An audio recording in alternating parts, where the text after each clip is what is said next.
intro. Thank you for tuning in. I am your host, the Faithful Community Realtor, and this is The Path, where we promote businesses, talk about the journey, and allow you to give your testimony. We are currently accepting sponsors. Please contact me at LAROBfaithful@gmail.com. Brock just laughed at me because I'm talking about sponsors. I need to pay the bills, all right? So look, to discuss benefit packages and things like that, contact me, email me, and let's talk about that. Today, I have on some special guests here today on The Path that has a story to tell. And it's two different stories that came together and have been producing a lot of great things in the community. Today, I have Mr. Brock Daniels, right? Yes, sir. And Miss Loren Daniels. Hi, everybody. How are you today? Thank you for joining us and thank you for coming in, all right? Thank you for having us. So the first thing I like to talk about is the business. We like to promote the businesses. We like to get that out of the way. You're doing some great stuff, Miss Loren. Yeah. And I've been there. I tore some food up. I had some good drinks and things like that, which I don't drink anymore. But tell me about the restaurant and what's going on there. So our restaurant is named Southern Charm Bistro. We're located in Pageville Plaza Airport, right off of 41. And we're open for lunch from 11 to 3, and then we open for dinner on special occasions like Thursday night and Fridays till 8 o'clock. Tell me about the food. What's on the menu? So on the menu, of course, if it's Southern, we have fried chicken. You said fried chicken? Fried chicken. Okay. Fried chicken. Special made? Special What? made. So we brine it for 24 hours in a nice rosemary and thyme brine, some other items that I can't tell you about. Then we got a secret. Always. And then we fry it to order. So you always get your food hot. So you will never get anything cold in our restaurant for sure. You have some events coming up. Yes. Do you want to speak about that? I do. So Thursday night we have an event coming up. It's This actually Thursday. gonna run this Thursday. Okay. It's gonna run for 3 days. So we put up some art from an artist locally named Chris Tompkins. Okay. So I took down all my Shout beautiful out stuff. to Chris out there. Yes, Chris. I took down all my beautiful art and put up his. So it's gonna be amazing. We're gonna serve some champagne and have some tapas so people can kind of come in, see the art, and they can also take the art and transfer it to like bags or purses or Nice. clothing. So it's really cool. So when you enter into this restaurant, it's like the ambiance, the lighting, the setting is just, all right, I want to eat this good food. I want to take a nap. It's like amazing. And that's how you set it up. Is that what you wanted to get out of it, Brock, or what? That was the intention. We wanted to create an experience. Okay. So when people come in, we want them to feel at home, and also have some sense of elegance.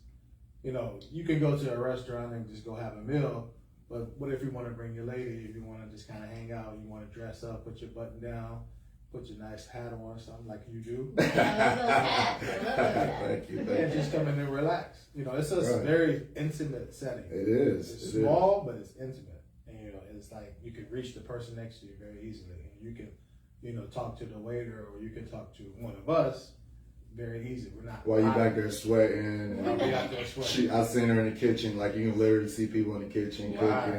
and I'm yelling and screaming at her like, "Hey, let's go!" Right, that's what I want. No, people come Put a in the little kitchen sauce all on the there. time. They open the door and they're like, hey.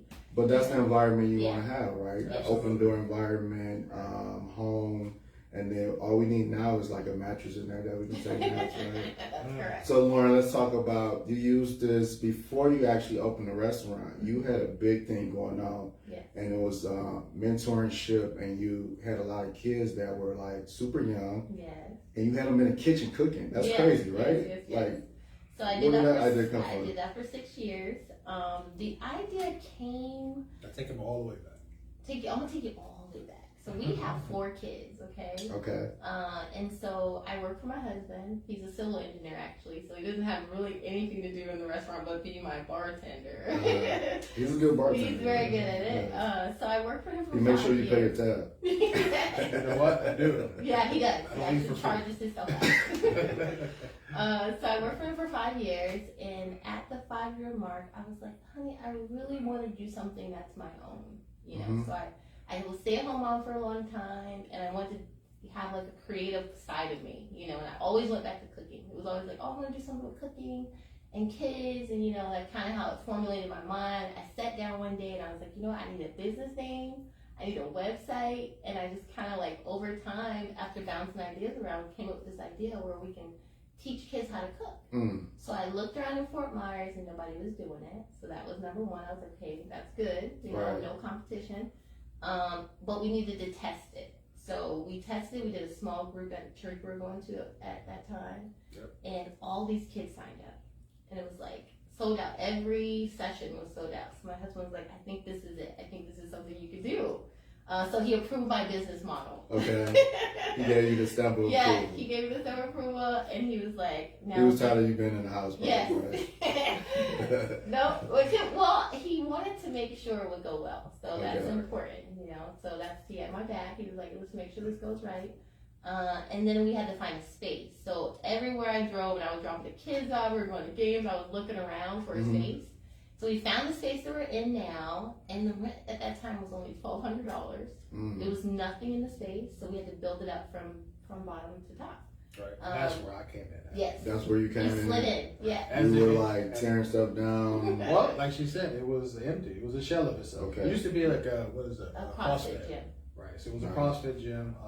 My background obviously is engineering, it's specifically civil engineering. So I did all the design interior, all the HVAC, all the water, all the structural design. We had a rolled up door that we replaced, put a brick wall, put a big door in there.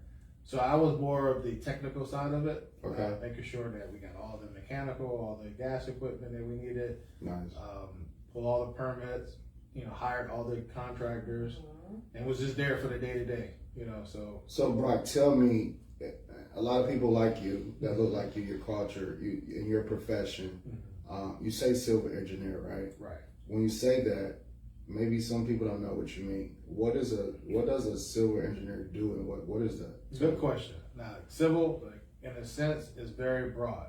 Okay. That can be anything between like a transportation engineer, that's what's a guy that's out here designing roads, bridges. Which is very important. Very important.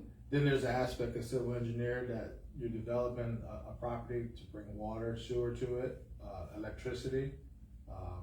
Then it's this civil engineer that can design a building. You know, so my specialty is like land development. So I always say real estate and engineering go hand in hand, because without property, you can't build, right? Right. So my expertise, and my wife, she can tell you over years, has always been land development. So we take empty parcels and we turn it into a strip mall or a single family home development or commercial business or whatever it is, you know. So, but that's my experience. And I've been doing this for 20-some years. You know, that's. And I want to jump off topic because I still want to talk about you guys, but I just had a mentor meeting yesterday, and I had a great man speak about the history of Fort Myers and like the Dunbar area, and you're talking about you know, economic development and things like that. And I go over there and I've seen homes in the location. I actually want to buy a property over there, because it's so amazing, right? It's right off the water.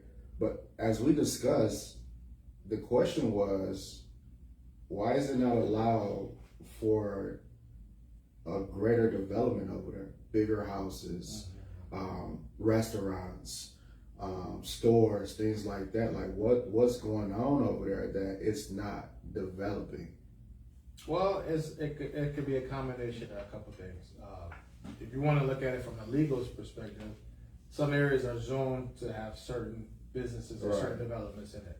More than likely, it's zoned residential. There's a section that's commercial, there's industrial, but then you have the finances. And I think we talked about that. We brought that up, and it's all about money, right? Yeah, it's all about that's money. where it started. And when we say finances, when we talking about economic development in that area, what are we saying? We're saying the demographics. If you're an investor, you want a return on your investment, right? So if you're going to come into a community that's quote unquote distressed, it has the upside to be redeveloped. Well, you got to make sure that whatever you're building, you know, you can get people to come in, whether it's the housing, whether it's commercial, You got to be able to return the cash back to you. Because most likely, most developers, they're not financing everything; they're getting loans from the bank. Mm-hmm. So they're using other people's money to get money. Right, to get money. Okay. But we always say, me and my wife, we drive through certain parts of Fort Myers. We're like, man, this is a gem of an area. You know, just need somebody to believe in it, right, and put the money to take it. a chance on it. And then you hear people, I've talked to people that's been here for 50, 60 years, and they say, like, for instance, MLK, right? It used to be called Hanson Street. Or Hanson Ave, no. What was it? Brock, don't be getting Fort Myers history. No, I'm sorry. They'll come after you. Anderson Avenue. Okay. Anderson Avenue. There you go. Anderson Avenue, right. And then they tell you, years ago, you used to see storefronts everywhere. Now you come through there, empty lot here, Right. a business here, empty lot here, abandoned building here. So what happened? That's the question. Yeah. So we talk about gentrification. That was the topic that was brought up the other day. Right, and this area, when it gets distressed like that, it becomes prime property to somebody, right? Mm. So that's where gentrification comes in. It's like you get the property gets distressed, the people move out, and then obviously there's reasons for that. There's drugs that come in, there's crime in the neighborhood, and whether it's our people or anyone else, they don't want to live in areas like that, right? Right. So now the area becomes uninhabitable, so to speak, from a business perspective. Right, the perception of it. Right. So now you got to have people to have that vision to say, hey, let's change it. Let's put a facelift on it, and let's bring the businesses back to the community. Let's bring the restaurant. Let's bring the shopping center. Let's bring the grocery store. Bring the There's no grocery store. That's why you got food deserts in our neighborhood, Yeah. because there's no food, there's no grocery stores. So like I said, that's a topic for another day, but that's a big topic that a lot of people need to be talking about and coming together to try to develop that area, because it's amazing over there. It's beautiful. I'm originally from Michigan, as most people know. Mm-hmm. And when I came and I seen that area, I'm like, this is spectacular. Right. But then I go out to Estero, Naples, and go to those gated communities. Right. It's a whole nother world. Whole nother world. Right. So Ms. Loren, I'm gonna come back to you, okay? And I want to ask you about, I know your last name is Daniels, that's through marriage, right? Yes. Tell me about the last name Royster. What does that mean to you? That's my father's name. My father, we grew up in Broward County, so we're not originally from Fort Myers. So I'm originally from Fort Lauderdale. Okay. We moved to Fort Myers about 12 years ago. We're having our third son, and Fort Lauderdale was getting a little expensive. So my parents moved Third over. child, second son. Third child, second son. So we moved over because my dad retired from the sheriff's department. And he had a huge name in Broward County. So his name was RoboCop. That was his name. So, and so all the kids in the neighborhood. His name was RoboCop? RoboCop. So when I was like, the year I was born, there was this huge story where he was a big muscle man. Like, he lift weights, he was huge, he was 6'6", very tall. 6'6". He wore like size 16 shoe. He was huge. So he pulled over this one guy, some guy that was running from a cop, he had beat up or something like that. He chased him down. They got in a struggle and he shot him. And he continued to fight. So the guy eventually was able to push my dad in the canal. My dad climbed and pulled himself out of the canal. Okay, this is all while having a bullet in his chest. And he survived. He survived and he lived on. The bullet is still there currently, because it was so far in. But his pectoral muscle stopped the bullet from hitting his heart. So they call him RoboCop. So that's my dad. He's a royster. And this is a black man. A black man. That is an officer. Police officer, retired now. Worked for 30 years for Broward County. And I mean, we don't see that, right? No, we don't see that nowadays.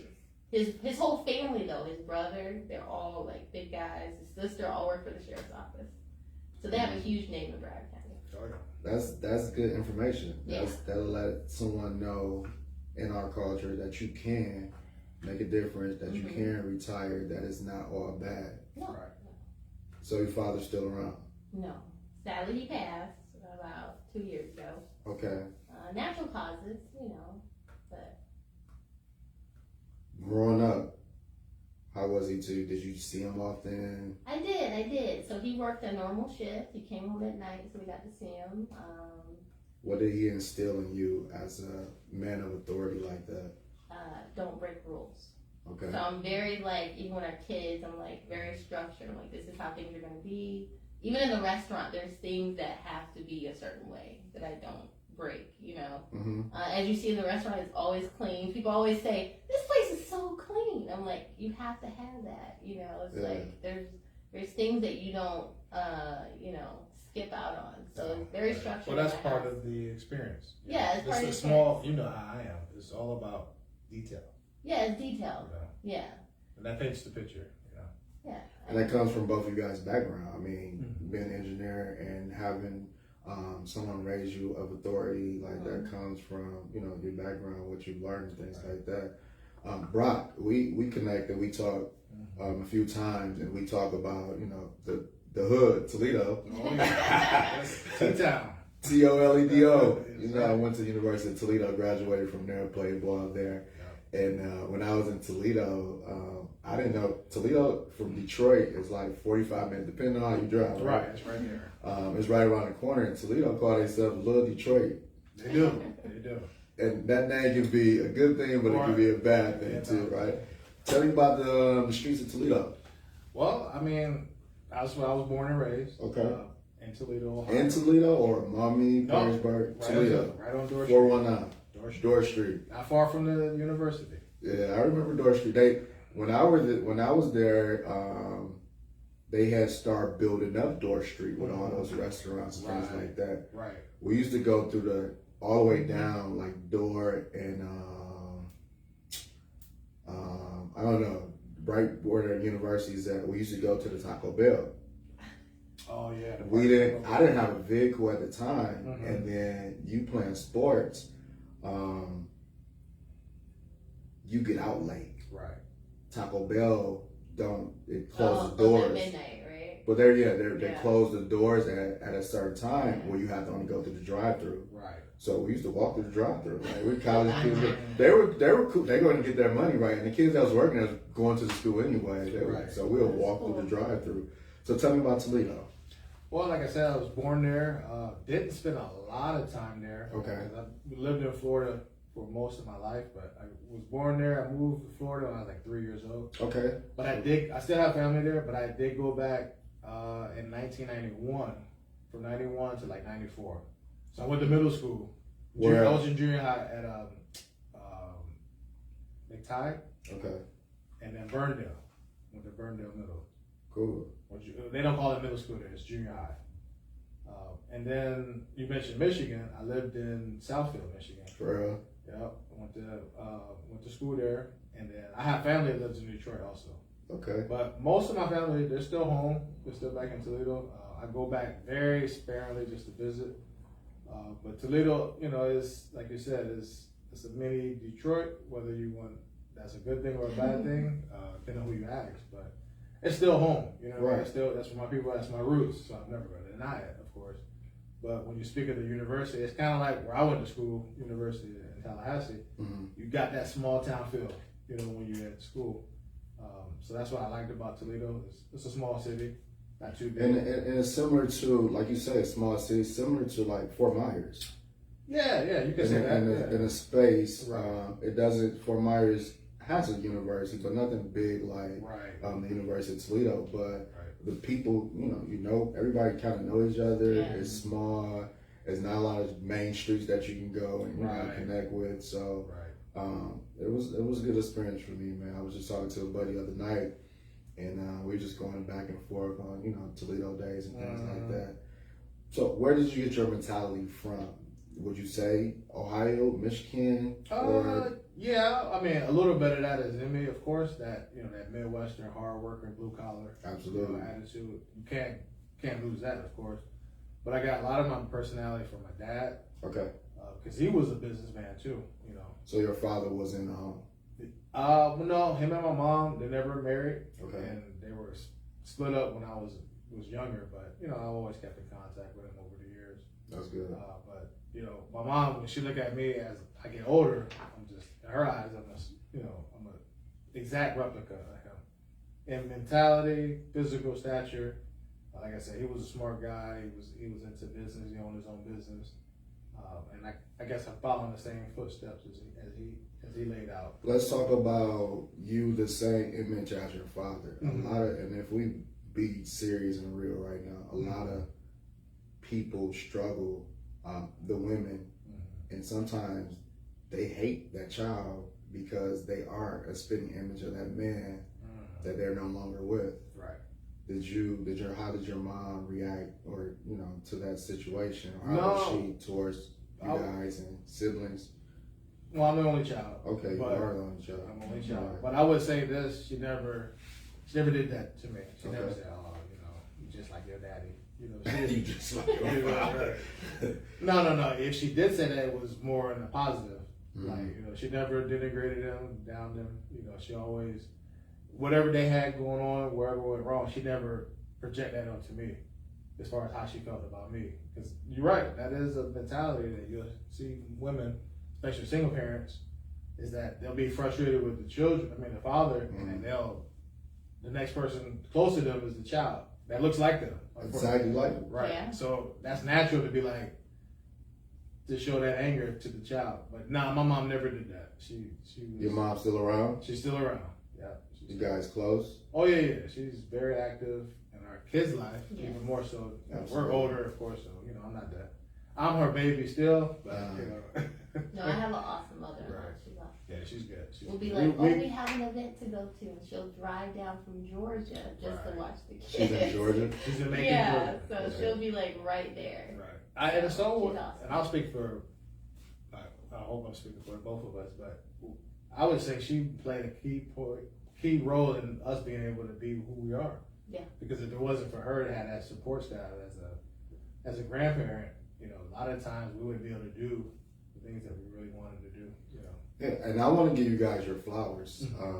We don't tend to do that a lot when the people are here in the moment, and that's what we're trying to learn the past, right? And what you guys went through, not exactly what you are right now, but what you are right now is a powerful couple that's together, that's doing major things in the community, entrepreneurs, and big mentors in the community also. Right. So let's continue to talk about you growing up and you becoming successful and getting into this civil engineering thing. Just blows my mind because you don't see people like us in our culture talk about civil engineering.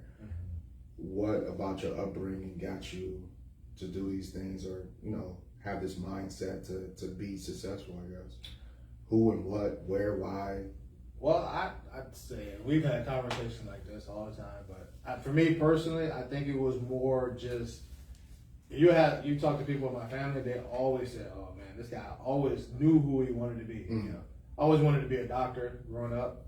Obviously, that didn't happen, but Close to it, and you know what? It's so crazy. I changed my major like the freshman year of college, like the first semester, and I was dating this girl in college, and she was an engineer major. I was like, I just want to spend more time with you, so the hell with being a doctor. I'll just go do what you're doing. And then, ironically, she ended up never becoming, a doctor? No, engineer. She stopped doing it. So I'm like, all right, I guess it was me. You ruined our career. I ruined her. Man, bro. Damn, You did it. I didn't mean to do it. But as far as like what made me, I think I always had an ambition to be different and to be successful. It was always there. Even as a child, I always had that drive. I played sports, played college basketball for a couple of years, but I was always that like quintessential student athlete, you know what I mean? That excelled in the classroom, but was good on the hardwood. Well, in this case, I played football and basketball too, but I was mostly basketball in college. But I think for us, as we got older, when we got married, like she'll tell you, before we got married, we started a business together. Oh right? yeah, it was weird. Yeah. So when people say marriage is a business, we literally lived that. You know what I mean? Obviously, we loved each other, and we still do. But I think it's unique for two people to get married and then also be able to have a business together. That's not easy. Because she'll tell you there's times where she wanted to choke me. He's not a role follower. Yeah. That's the problem. Well, even when you work for me, it was like, because I'm real like particular about Very things, particular. and it has to be done a certain way. Oh my god. So particular is usually called OCD. So it was like OCD? I would do his invoices, and if there was a comma missing, A comma? or a period, Wow. but it helped me, you know, it was very painful through the process of having to do it, because I would say, oh, I'm all done, your invoices are done, I'm gonna go pick up the kids. He's like, no, that's wrong. So in response, I'm just like, okay, how do I fix it? You know what I'm saying? Like, it wasn't like, I'm not like an angry person. I would just say, okay, what do I do to fix it? And he would show me, and I'll say, okay. So I had to learn, like, his way, like, what he wanted me to do. And business-wise, not just in relationship-wise. Oh, business-wise, yeah. It's business-wise. Wise first, in that situation in particular. I mean, relationship-wise, too. Because everybody has a way, you know, like, how they like things, you know, whatever. But as far as his invoices, if it was wrong, he would tell me. So I would have to fix it. I would have to be humble and be like, okay, I'm going to go put that comma where do you want the comma at? You know, so. It's just key points that you just said that people probably not even picking up. You were humble. You were listening. These are things that you do to make a relationship continue to go. Even though you don't like it, you're just gonna, you know that the business is gonna go. Right. The relationship is gonna get better. Right. And if you tell him to do something, he better do it. Right. But on the flip side, I think for Loren, she's like the perfect balance to me. Because I'm like more of a free will spirit, like take chances. For her, she'll be things that I would have never thought of. Just basic things, you know what I mean? Things that you just, you know, sometimes you take for granted, but that's why you need that spouse or that other half to kind of balance you out. Right. So I learned a tremendous, as I get older, I think she benefits me even more as I get older. That's good to know. When you talk about couples and you talk about relationships, I always say it's a business, like you say. Right. It's a partnership. Right. And you have to treat it like that. You still love each other and everything, but you're growing together. Right. You're building together, and you're gonna succeed together. But if you got someone pulling away, you got a whole issue, right? Right. But Loren, I want to jump to you, and I want to talk about support. How major is the support that you get from your husband, the kids, the community, the mother-in-law? Usually you beefing with the mother-in-law, right? Oh, no. Especially in the movies and stuff, but like in real life, you always. So just talk about support. I think support is important. So like, in communication, I think is where it starts. So for us, like when we got married, a year later we had our son Brock Jr. And so we had to make a decision whether I was going to be home with him and raise him myself and us as a family, or send him off to daycare and I go to work. So we thought about it and we were like, you know what? You guys huddled up and you discussed this. Yeah, we had to. Wow. Because at that point it was like, we started looking at daycares and we were like, you know what? This doesn't make any sense. Daycare is making money. Yeah. If you want to get a business, open up a daycare, but you're making money, but at the same time, you got some limitations. You gotta have lawyers, all the above. I used to work for the Department of Children and Family. We do some investigations. And sometimes it's not like the owner or anything like that. It's the people they hired. Yeah. Or a bad situation, mistake or anything like that. And you want your kids to be a reflection of you. So as a mom, if you send them off to daycare, which some moms have to do, they don't have a choice. But if you send them off, they're a reflection of whoever's caring for them. So through that conversation, we were like, you know what, I need to be home with the kids. Even though we have to sacrifice financially, I had to hold off on my career, but it's my responsibility. Right. So it started there. So me being able to be home and nurture the kids, and then even though I had to be patient and wait, because I have a political science degree that I didn't use, I wanted to, but I was like, you know what, I have a kid now. You know, I have to. My whole life shifted after that. So it changed up. And I stayed home with them, and then, you know, I got support from Brock to do that. He was okay with it. So he supported us financially for a long time, you know. And my mother-in-law was there when I needed breaks, so my mom or my dad, you know. And we have 4 great kids. They're awesome. They're all awesome. They straight A's. What's their names? The oldest is Brock. He's 16, Brock Jr. London is 14. Emmanuel is 11. And Savannah is 4. And I actually have a child. I was before we got married. Yeah. She's With the civil engineering lady? No. No. Oh, okay. I was just checking. No. Not You run her career, you had a kid by you. No. And then he left her. Come on, No. man. Dang. I ain't no good, right? You're a bad man. Right. But no, she's 17 now. And Nice. She lives in Virginia. Her name is Mia Daniels, of course. But she's a good kid. I mean, they're all good kids. they're all good. Yeah, they're all She's good kids. right now just got accepted to 2 colleges. Hopefully play basketball, and of course She's very tall. yeah, She's an athlete. Huh? Yes. she's an athlete. And she gets your smarts too, or what? Yep. I would say so. Yeah. Yeah. Yeah. What brought you guys to Fort Myers? How did you end up in Fort I'll let you Myers? explain that because Well, I was following my dad. well, So I was like a said daddy you explain girl. it. So when my dad retired, he was like, "Listen, there's so many houses." It was 2008, right? During the No, it's recession. 2011 when we moved here.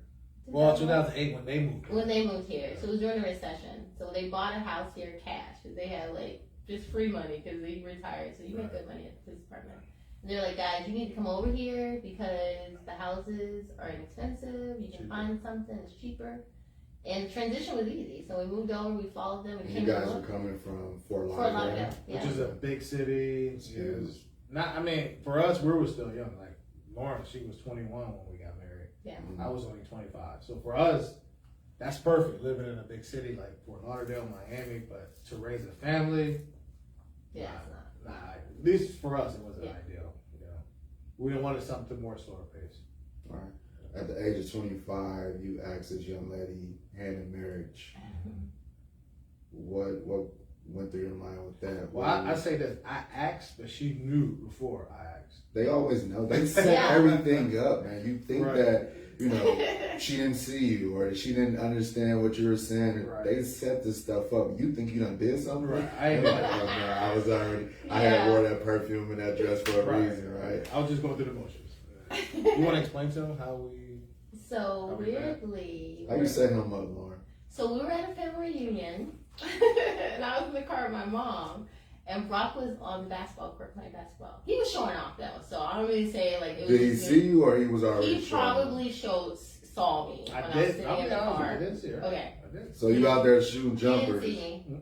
I was shooting. Go ahead. Shooting jumpers, sweating in a tank top. Come on, You remember that? I remember. Like it was yesterday? Yes. Wow. So in the car, and I was like, "Mom, am I related to him?" Is that cuz? Is that Right. cousin So good. before I went down the wrong road? But the reason why she said that is because my mother was married to her great uncle Mm. and got divorced like 10 years earlier than that. Mm. Yeah. We was always close to her family, but they treated us like family. You know. Yeah. And he probably saw me when I was a baby, I'm sure. Mm-hmm. Actually, my mom, I couldn't believe it, but she used to tell us she used to babysit Lauren when she was. This It's is very weird. whoa. Yeah. Very Did you strange. guys do your Yeah, we your did. family We tree? did. We I did, checked. yeah. That's why I said it's related to us. You have to check my family. My grandma has 21 kids. 21 kids. So 11 kids naturally. Her husband passed away, and she married someone with 10 children. Whoa. So 21 in total in the house. So I always check to make sure nobody's my cousin. So yeah. So what are the other last names? McIntosh. So there's some McIntoshes in Fort Myers. It's a big family, McIntoshes and Jones. So that's my mom's side of the family. So anyway, so I asked my mom, and she was like, "Well, ask your uncle." So I asked my uncle. But your mom, no, she just wanted you to Yeah, she's go like, through the "Ask your motions. uncle." She knew. So I asked my uncle, I was like, "Are we related?" He said, "No, you have to bring light." You So I have was to like, bring yes. So I was like, "Can you come here?" I don't know why I wasn't ashamed of doing this, but I asked him to come to the You car. went to him Yeah, and you said, "Can you come to the car?" yeah. Women so aggressive when they move. Very good. She knew it. She knew it. Yeah. She knew it. So we went out that night on a date, Uh-huh. and Brock. 7 months, 8 months later. 8 months? Was it 8 months? Wait, then we got married? Yeah. No, That was July second. 2004. We got married November 2005. Wow. Yeah. Okay, there it is. You knew this was the one or what? Yeah. It took a while, but for sure. I knew. Yeah. He was What? still like his royal oats for that So- whole year before we got married, which is fine, it happens. But But when you I see, knew, so I was like, okay, whoever I was dating at the time, I was like, okay, I'm not gonna date anybody. So I stopped dating people, and then I was like, we got in like this big argument. It was really weird. Like a month later, we got in this big argument. 3 months later, and we stopped talking for like 6 months. So I was like, you're not gonna talk to me like that. That's when the bad stuff happened. Like, yeah, and that was when the bad stuff. Right, that's when the bad stuff. No, that was. Yeah. That was No, yeah, I guess yeah, it was. That's when bad stuff happened. But go ahead. So we stopped talking for a little bit, and that whole time I was like, oh, I couldn't get him out of my head. I'm like, Mom, what am I gonna do? Like, you know. So he called me because he was like said something on the phone to me rude, and I was like, well, you're not gonna talk to me like that. I just hung up. So let's go for the kids out there. You called her on one of those, like, it was spinning the phone? Or were you using the cordless phone in the house with the big antenna on there? I think it was. Or was it a flip? You said it was a flip phone? It was 2004. So it was a flip phone. It was a Razor. It was a Motorola Razor flip phone. Like that. Oh, probably, yeah, that's when the Motorola was really popular. Everybody had a Motorola. Yeah. Everybody had a Why did you call her? Ooh. Good question. I missed her. That's the only question. I mean, that's the only answer I can come up with. I still, think about it. When we're not talking, I still was thinking about her. Okay. I guess you could say. This is a side that the men don't do, like express their feelings. Go ahead, man. But hey, you're doing a great job. That's the reality. After we stopped talking, it wasn't like something happened that we were totally like, oh, I don't want to talk to you again. It was just more like kind of petty. Mm-hmm. But, I still wanted to reach out to her and see where she was doing, see if she was available. And she was. Not available, because I was thinking about that whole time. So. Right. And then we went out again. Got really serious about it. Yeah, at what time did you get serious? Because the males tend to like start getting serious, but they don't miss the opportunity. No, it happened right away. Yeah, it happened right away. Yeah. We got serious, and then we got married like really quick after that. Yeah. We just knew we wanted to be together. That's good. Coming out of college, for me, going to school, and you can attest to this, you get burned out dating. For me it was. I got with work, females, what are we talking about? What, just dating, period. The dating life. The dating life. Absolutely. You get burned out. And there's party here, going out here, this chick here, that, you're dealing with different personalities, different situations. I was done with that. So I knew it was time for me to settle down. And for Lauren, it was perfect for her. Because, she grew up in a family with 2 parents. So she's seen that stability. Mm-hmm. She always grew up around that. So it wasn't nothing for her to even though she was young when we got married, but it was a smooth transition for her to ready to start a family. And that was the plan. The plan was to get married, have kids, right, and start providing for the family. Mm-hmm. And we did that. We didn't have kids before marriage. We got married first, right? And then a lot of people they jump the broom after the fact, But most of them be like, yeah, we might as well do it. Yeah, you might as well do it. Right. It's not like, oh, we're truly in love and all this other stuff. Right. Like, oh, I'm tired of paying rent at my place. Let me, and then we get married, have 3 more kids, and then get a divorce. Right. Divorce is not an option. No. Okay. And I think we made that decision early on after having kids. We were like, let's not talk about that. Like, if it's a problem, we can fix it. Right. Well, like I go back to what I said earlier, marriage is a business. So it's like, if you got 2 people that got the same mindset and the business is going good, why mess it up? Right. Why break it up? Because it could be generational, right? We can pass this on to our kids, the business, but then also the idea of having marriage and letting them see how sacred that is and how honorable that is. Mm-hmm. We can pass that on spiritually to them. So that way they think marriage when they get older. I think that's amazing because you're thinking about the future, not just what's present right now, right, what we're going through right now, but we're thinking about generational wealth. Right. Yeah. These kids, we're gonna make them work, like you say. After school, you got them kids in that restaurant. We're gonna work for what you want and need, and we're gonna provide for you for the rest of your life, if possible. And that's great for your kids. Talk about your kids. Different personalities, same. All different. All different. All different. So when you were taking them home today, who was giving you So Brock Jr., my oldest, when he knew we were going home, he walked right up to me and just kiss and run on my cheek. He was like, thank you, mommy, thank you. Because they do work hard at school. So the oldest two go to FSW, the collegiate high school. So it's very important for them to stay on top of everything. Because you have to have a GPA of like 3.5 something to get into the college. So it's 2 years of high school and then 2 years of university. So they work really hard. They study, do a lot of homework. So they were happy to be going home instead of going to the restaurant and work or wash dishes. So the younger two, Emmanuel, he is my gamer. So he plays Fortnite. So he's always happy to go home because he can get on the game with his friends. Is he like in the room screaming? Yes, yes, all night. I'm like, listen, I have to go to sleep at some point, so we have to time him out, take computer cords when it's time to go to bed. I think kids like think they're actually in the screen. Yeah. Not even kids. I can't even say kids. Like it's adults now too. That's really serious with this. And this is a crazy thing. I'm sorry to cut you off, but with the game stuff, my mom used to get on me. Boy, the children don't play that. But I talk to my mom now, like, people can pay millions of dollars to play games. You stop me from playing games. and that's what I tell them, like, look, if you're going to do this, find a way to capitalize on it. That's what we tell them all the time. Like, you're not going to spend all this time on this game. There's people making millions of dollars. Oh, my God. Yeah. So that's the gamer. Okay. What else you got? London, she is my oldest girl. She's 14. She's very, like, serious. She looked exactly like you, right? And my twin. Oh, yeah. She's my 2.0 version. She is. But she's very serious, very stoic, knows what she wants. You know, like she wants to be an engineer, an architect. Yeah, architect. She's very artistic. So she's a great artist. She was born with that. Yeah. She can draw anything. Like she draw your face in like maybe 2 minutes. Like she's very awesome. Like on a computer or just freehand. Freehand. She's very good. Brock is good at math. Our oldest, he's like the best math. Like he can solve a problem in like 2 minutes. Like he's really good. And then our baby Savannah, my 8-year gap baby, Savannah, Daddy's girl. She's like his stalker. She follows him everywhere. If he leaves the house, where's Daddy going? Like she's so awesome. She's very lovable. She will kiss you in a second.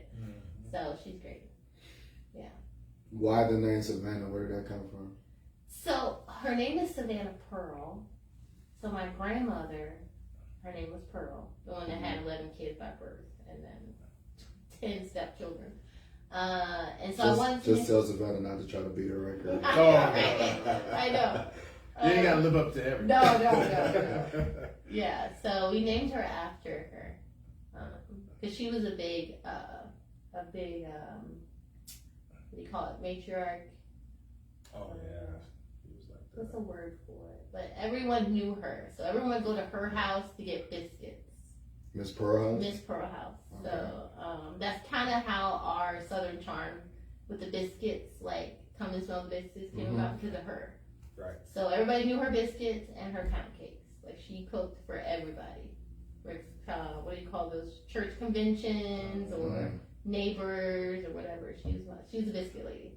Right. That's how it used to be though. Like, yeah. You got family coming from out of town. You got people coming back from college with you, some friends and stuff. Yeah. The first thing is, have you boys ate? You know what I'm saying? That's the first thing. You got ate, and you go in that kitchen, you go wash your hands, and you don't sit on that plastic leather. Yeah. She had the plastic. That's it. And we go feed you. Yeah. She was awesome. Yeah. Was she in Florida? She was in Pompano Beach. Okay.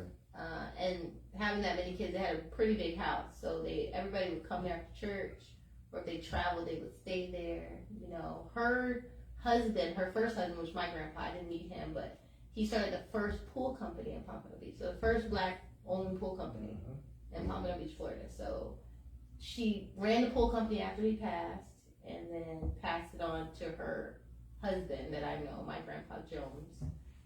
And they're still going to have an uncle here that runs a pool company, Lamar and Son.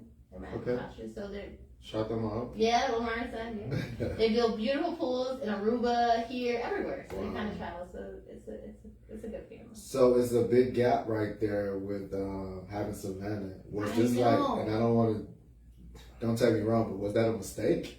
It was like... Or did he It wasn't a mistake, because I wasn't on birth control. I guess it's not a mistake, but I told my husband, because I started working out, I'm like, well, we're gonna start going to the gym, right? It always happens when you try to transition it. So I'm like, he's like, man. let's go back home. I'm like, no, let's just go to work. Because I was working for him. But he wanted to go home. I just So want that's Oh, how you it went- happened. And you remember the day. Yes, because I'm like, Lord. yes. All women always remember the day. I just wanted a sandwich. That was it. And you got All we had to do was go to the office. I got more than that. And he wanted transition to the house. So that's how Savannah happened. Oh, Lovely. man. and talk about your baby girl. Why is she so attached to you? I don't know. She just, it was like that from the womb, man. As soon as she came out, she was like always around, grabbing. Well, I on didn't me. breastfeed her too. That's The true. first three That's true. were attached to me like Right. little slugs because they were always under me. Right. Savannah was like able to get to her daddy. Right. I wasn't her feeding source, so it was like a little different. Yeah, that's true because you wasn't really home no more. Right. So I was So it was around. different. I was kind of. You were the nurturer. Yeah. It was a combination of both. Yeah. I was spending more time with him because Yeah. Loren was. I had started Little Chefs in She training. had started a little stuff. Yeah. So the times when you have an event, I gotta watch the kids. Yeah. So and that's where it kind of began, that bond. That's good.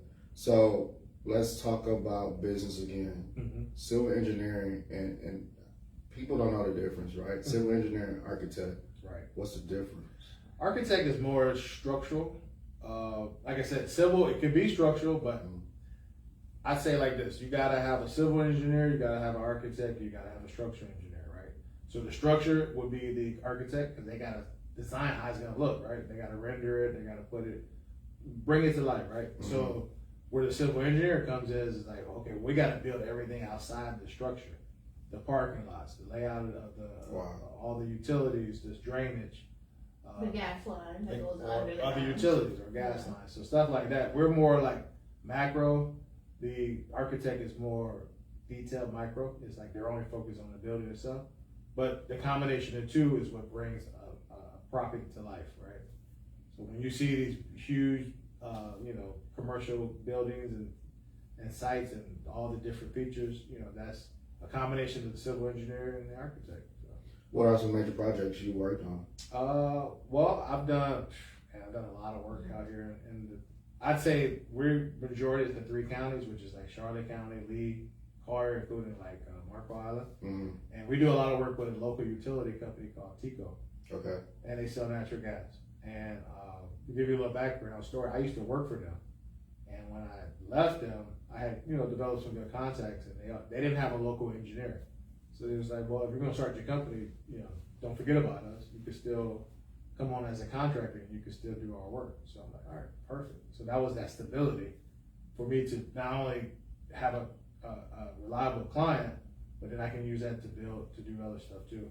But that's majority of our work we do is supported in the gas company.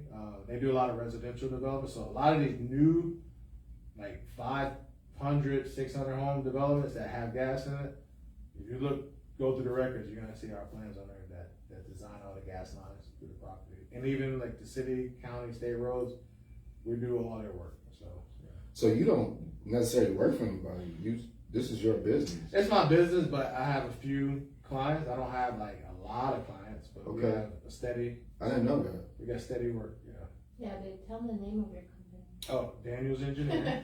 Daniel's Engineering. Daniel's Engineering, and we're a small company. We were just based downtown, and of course, if you're downtown, you know what happened during the hurricane. What happened? We got flooded out. Man. So all the restaurants down there, at least that were near the bay, like near the river, like the Bay Street, First Street, got all flooded out. And we were one of them, unfortunately. So we ended up moving our office actually next door to the restaurant. So we found So that space Lord that is you on your outside. Yeah, it was honestly Everything comes together. it was It's godsend crazy. because That's we literally signed the lease 2 weeks before the hurricane. the 2 units next to us Right. left. Because we were already planning on leaving. Yeah, because the guy, he Yeah. had a structural engineer, he had left. And the guy that left out of the 2 units that we ended up leasing, we bought the restaurant building from him. Yeah. Mm. So we So- purchased our unit, Mhm. and then we leased the ones next door because we were like, oh, we can make more room for the restaurant. We need more space. That was the intention too. That was the intention. So when the hurricane happened, Right. Brock lost his office. So I had to go somewhere. And water came like up into the bathroom sink. Like it was way crazy. It was bad. Yeah, so he lost a lot of his computers. And we lost everything. Yeah, it was wild. But the bright side of it is we had somewhere to, our employees to work at. Computers and stuff like that could be replaced. Mm-hmm. Yeah. But it was hard finding real estate during that time because it's like everything. You can call me. Yeah. You know what? Call me. But if I was looking for something, I would have definitely called you. But I already had something in place. Luckily, but it worked out. Yeah. So now he's next door, coming to get ice every day. Every hour. So I really didn't want to talk about it, but we kind of have to. The hurricane, because it's part of all of us. It's actually my first hurricane. Really? Oh wow! I'm going through my first hurricane. That's a big one. So this was bad. We're rebuilding though. Oh yeah, right? Yeah. Let's talk about the rebuilding of downtown, and like you say, you got some stuff on Marco Island. Let's talk about that. How do they got some projects going on and things that's trying to bring downtown back? You're right. Are you a part of any of that stuff or what? Not really for what I do, but you think about all the restaurants and the even in that alley where we're at, you had law offices there, you had other businesses other than just restaurant hospitality. But you see what's going on, like everything got damaged. Like people lost all their furniture, all their equipment. Right. But you can see the spirit of downtown is not gonna go nowhere. Because that's a staple in Fort Myers. Everybody knows downtown is that's the spot. So you know that's gonna come back. It's gonna take some time. Yeah. Even if I've talked to couple of my neighbors that are around me, and a lot of people are kind of heartbroken, but they know that downtown is still, you gotta have something down there. Yeah. You can't turn it into a ghost town. And then it'll open up opportunities for new businesses, I think, which is kind of sad to say that the hurricane made that happen, but you have a monopoly down there with the restaurants, and a lot of the businesses have been there for so many years that new places can't get in, or people like us can't get in. So. And that's a question for you. Yeah. With Southern Charm Bistro, do you see yourself in a location like that? I could see myself in a location like that. We kicked around a couple of ideas actually going on the beach. Fort Myers Beach got hit hard too. Yeah, so we've been kind of thinking about either Fort Myers Beach because there'll be more opportunity to get into something like that.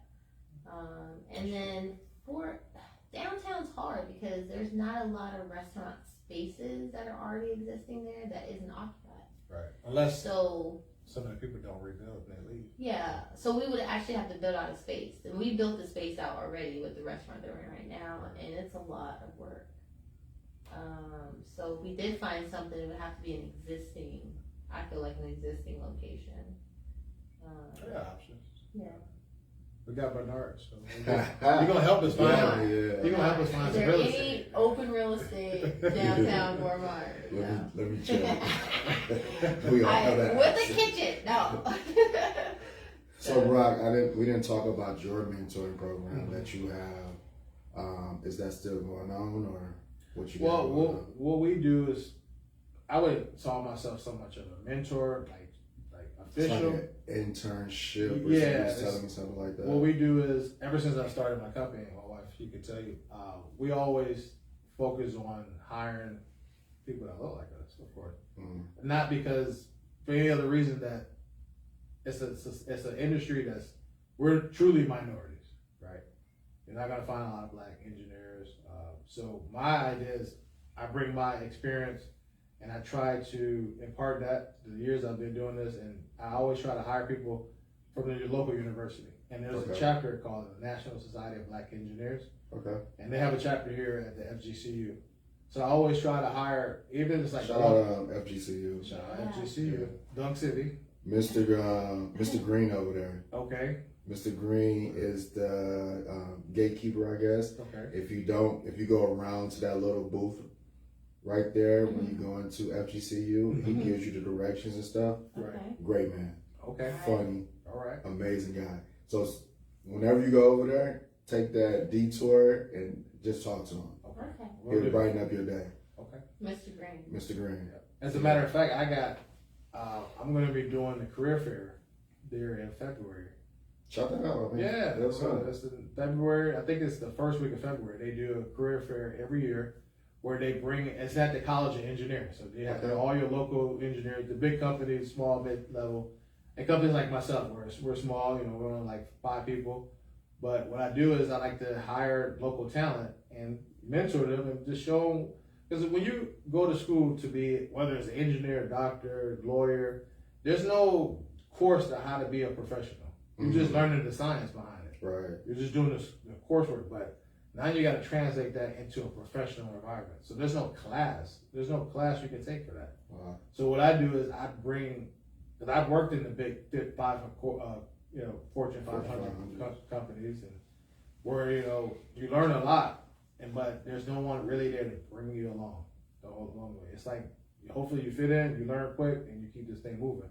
But coming out of that industry and that type of work, I like to bring young engineers and teach them stuff you would never learn in a classroom.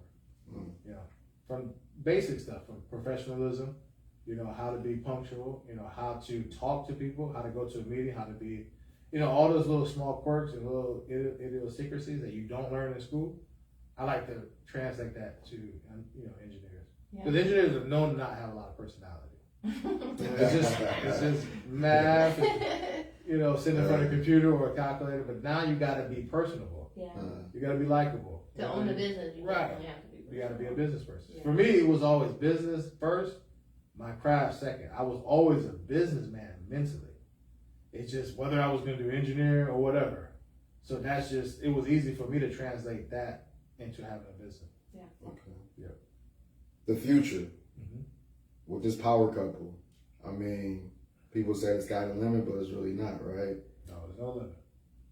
What's the future for you guys with the restaurant, with the mentorship, with your children? Because if you open up another restaurant, I know who's going to be running that restaurant. You just wait until they get to the certain age. Yeah. What's the future hope? What is in the future for you guys? Well, I think for the restaurant, our space for us represents a space for people like us to go to be comfortable. We don't have a lot of spaces like that in Fort Myers, where you walk in, you're like, oh, there's Black people on the wall. I know the history of those people. You can figure out who they are. It's really fun and intimate. I think we need to open another space like that, closer to Martin Luther King, that area. That might be an option, or downtown. So a second location for sure. Right. Yeah, we kicked around a couple ideas. Whether it was here locally, or maybe go Tampa, Fort Lauderdale, maybe in a bigger metropolitan area. Okay. But I think the location that we have now here is very unique, and it may morph to be something different if we go somewhere else, as far as making sure we have a little bit more space. But this one was different because it was something else, and we turned it into a restaurant. Right. So it's not a typical floor plan for a restaurant, Right. but we kind of, with our mindset and creativity, we turned it into what it was. But I think this is going to be a staple. Hopefully this thing lasts for 50 years, and it'll just be something that we can all look back and say, wow, that's a local treasure. You'll say Bernard got me that building. I will. And So- that's the next step. Buy the building. So Loren, tell us where Southern Charm Bistro is, time frame, where we can find it at on social media. Are you on social media? All the above. Where can people find you? So you can find me on Facebook, on Instagram. Instagram handle is Southern Charm Bistro. And then Facebook, just Southern Charm Bistro. And then we're located, I know everybody knows this big steakhouse called KJ's, not shot at KJ's, but our units are directly behind KJ's Steakhouse off of 41. So Pageville Airport, that big airport with all the little planes that fly in, we're across from there, right in that plaza. So the address is 10970 South Cleveland Avenue, Suite 103. Yeah. And we have our website is www.southerncharmbistro.com. And what's your favorite dish to cook? Oh, red beans and rice. Red beans and white rice? Yes. All right. Everybody like that chicken though. And the chicken. Everybody loves the chicken. You do salmon bites too, I right? do salmon bites. That's my. That was your favorite. All right. Thank you guys for coming. I really appreciate it. It was a great thing, great interview, I believe. I am the Faithful Community Realtor, and this is The Path. Add me on social media platforms at Bernard.Faithful. I really appreciate everybody tuning in. May you continue to have favor, grace, mercy, and I'll check you later.